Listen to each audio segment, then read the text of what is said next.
السلام عليكم. بسم الله، والصلاة والسلام على رسول الله وعلى آله وأزواجه وذريته. أريد الرد على الرئيس تبون.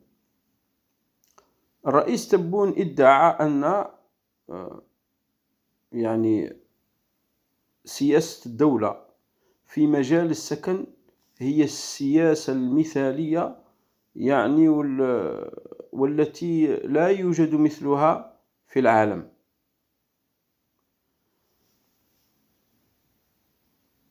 رغم أننا نلاحظ أن هناك بيوت قصديرية يعني لا توجد في كثير من الدول، والأمثلة على ذلك كثيرة. مثلا لما تروح لألمانيا ولا تروح لاسويس ولا تروح كندا ولا تروح السعودية ما تلقاش بيوت قصديرية كما اللي عندنا حنايا. فلما تقول أنت عندي أنايا يعني برنامج سكني في المستوى، المفروض ما يكونش عندك بيوت قصديرية، يعني ما يكونش عندك فوضوي. حتى كاين ناس راهي من وقت الاستعمار الفرنسي لا زالت لحد الآن تسكن في بيوت قصديرية ومهترئة.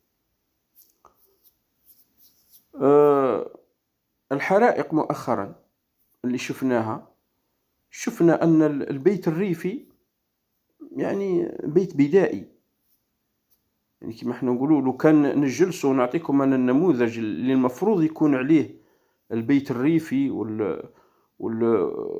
والمواطن اللي يسكن في الريف، تفهموني واش راني نقصد.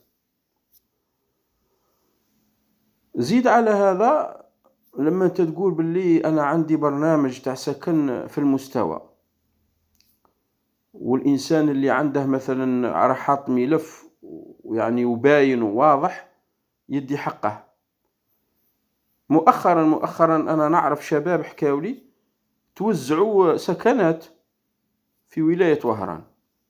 اقسم لك بالله لكاين ناس داو لو كان تشوف السيارات اللي عندهم سيارات فاخرة.